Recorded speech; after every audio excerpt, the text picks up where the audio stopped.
Hi guys, நான் உங்கள் BGS Anand. இன்னைக்கு பிக் பாஸில் நம்ம திவ்யா அவர்கள் ஒரு பயங்கரமாக ஒரு விஷயத்த சொல்கிறாங்க. என்ன விஷயம் அப்படின்னா, இங்கே இருக்கிற எல்லாருக்குமே நிறைய திறமை இருக்குப்பா. உங்களுக்கெல்லாம் நிறைய திறமை இருக்குது, ஆனால் உங்கள் திறமை நீங்கள் வெளிப்படுத்த மாட்டேங்கிங்க.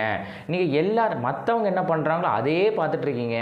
ஃபஸ்ட்டு உங்கள் திறமை என்னது, எப்படி கேமை ப்ளே பண்ணணும், அதை ஃபஸ்ட்டு கேமை ப்ளே பண்ணுங்கள்.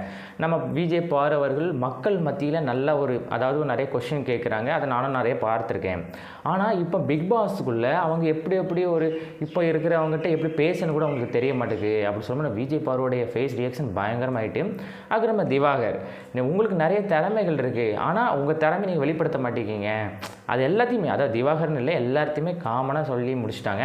அதுக்கு நம்ம திவ்யா அவர்கள் அதுக்கப்புறம் என்ன சொல்கிறாங்க அப்படின்னா, இல்லை எனக்கு திறமெல்லாம் இல்லைப்பா, எனக்குலாம் எதுவுமே இல்லை, அப்படி நீங்கள் நினச்சிங்க அப்படின்னா பிக் பாஸ் விட்டு நீங்கள் வெளியே போயிடலாம், இப்போவே வெளியே போகலாம் அப்படின்னு நம்ம திவ்யா அவர்கள் சொன்னதுக்கப்புறம், ஏன்னா அவங்களும் சொல்கிற ஒரு விஷயம் நல்ல விஷயம் தான். ஏன்னா இந்த 2 வாரமாக பயங்கரமாக சண்டைங்க, எதுக்கு எடுத்தாலும் சண்டை, ஒரு பிரச்சனை. நான் மீண்டும் சொல்கிறேன், ஒரு பிக் பாஸ் வீட்டுக்குள்ளே நம்ம போயிருக்கோம் அப்படின்னா மக்கள் மத்தியில் நம்ம அதாவது நமக்கு நிறைய திறமை இருக்காது, அந்த திறமையை வெளிப்படுத்துவதற்கு நல்ல ஒரு இடம் தான் பிக் பாஸ்.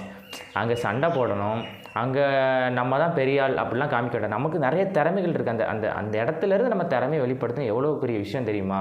ஆனால் அங்கே இருக்கிறவங்களுக்கு தெரிய மாட்டேங்குது. அவங்க திறமை இருந்தாலும் அங்கே இருக்கிறவங்க அவங்க திறமையை மறைச்சிடுறாங்க. அவங்க ஒரு வெற்றி அடைஞ்சா அப்படின்னா அதுதான் ஒரு மிகப்பெரிய வெற்றி.